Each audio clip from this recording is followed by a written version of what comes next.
राजस्थान में होने वाले विधानसभा चुनाव के दौरान कांग्रेस में कई दिग्गज नेताओं के टिकट कटने वाले हैं। पार्टी की ओर से पिछले 5 महीनों में 5 अलग अलग एजेंसियों से सर्वे कराए गए। इन सर्वे की रिपोर्ट आने के बाद जिन सीटों पर वर्तमान प्रतिनिधियों और पूर्व प्रत्याशियों की हालत खराब है, उन सीटों पर कैंडिडेट बदले जाने का फैसला लिया गया है। इनमें 2 कैबिनेट मंत्री, 2 राज्य मंत्री, 22 विधायक और 7 पूर्व प्रत्याशी शामिल हैं, यानी 4 मंत्रियों और 22 विधायकों के टिकट काटे जाने का फैसला किया गया है। अगर ऐसा होता है तो ये इन सियासी दिग्गजों के लिए बुरी खबर से कम नहीं है। मिशन रिपीट का टारगेट लेकर प्रचार अभियान में जुटी कांग्रेस इस बार कोई रिस्क लेने के मूड में नहीं है। पार्टी के वरिष्ठ नेताओं ने साफ कह दिया है कि सिर्फ जिताऊ नेताओं को ही टिकट दिए जाएंगे। अगर किसी वरिष्ठ नेता की रिपोर्ट खराब है तो उनका टिकट काटा जाएगा, उनके स्थान पर नए चेहरे को मौका दिया जाएगा। केंद्रीय नेतृत्व की ओर से बनाए पर्यवेक्षकों ने प्रदेश की सभी सीटों पर दावेदारी पेश करने वालों के बारे में जानकारी जुटाई है। प्रत्याशियों के साथ स्थानीय नेताओं से भी फीडबैक लिया गया। हार किसी भी सूरत में मंजूर नहीं है। ऐसे में दिग्गजों के टिकट काटने में पार्टी जरा भी संकोच नहीं करेगी।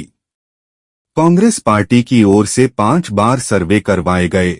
इन सर्वे में कुल 33 विधानसभा सीटों से वर्तमान जनप्रतिनिधियों और पूर्व प्रत्याशी रहे नेताओं की रिपोर्ट निगेटिव आई है। ऐसे में इन सीटों पर मौजूदा जनप्रतिनिधियों के टिकट काटे जाने के लिए प्रदेश नेतृत्व ने केंद्रीय नेतृत्व को प्रस्ताव भेजा, जिसे केंद्रीय नेतृत्व ने मंजूरी दे दी है।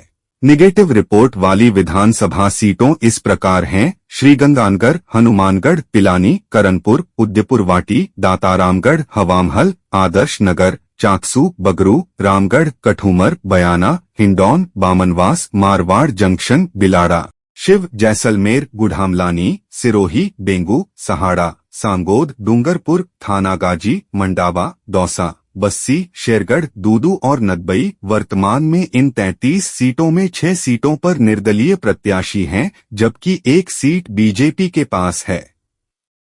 साल 2018 के विधानसभा चुनाव में कांग्रेस ने 100 सीटों पर चेहरे बदले थे। इनमें वे सीटें शामिल थी जहां 2013 के चुनाव में कांग्रेस को हार का सामना करना पड़ा था।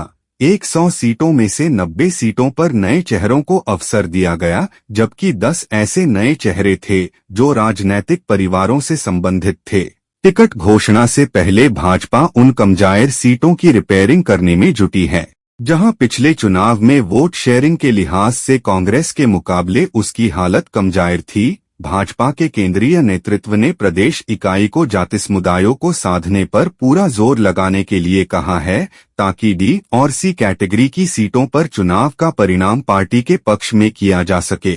डी कैटेगरी में 19 सीटें शामिल हैं, जहां भाजपा पिछले 3 चुनाव से लगातार हार रही है, जबकि सी कैटेगरी में 2 बार हारी हुई 76 सीटें शामिल हैं। इनमें पूर्वी राजस्थान, शेखावाटी और मारवाड़ क्षेत्र की सीटें ज्यादा हैं। यही कारण है कि जैसे जैसे चुनाव नजदीक आ रहा है, पार्टी का पूरा जोर विरोधी दलों में सेंध लगाकर उनके नेताओं को तोड़ने और सामाजिक हैसियत रखने वाले रिटायर्ड ब्यूरोक्रेट्स व सामाजिक नेताओं को खुद के पक्ष में करने पर हो गया है। खासकर SC, ST और OBC वर्ग के लोगों पर ज्यादा फोकस किया जा रहा है। बीते 3 माह में अलग अलग वर्ग के प्रभावशाली नेताओं, ब्यूरोक्रेट्स और सामाजिक संगठनों के करीब 75 प्रमुख लोगों को भाजपा ने पार्टी में शामिल किया है। वहीं आने वाले दिनों में 40 से ज्यादा प्रमुख नेताओं और रिटायर्ड अफसरों को पार्टी से जोड़ने पर अंदरखाने काम चल रहा है।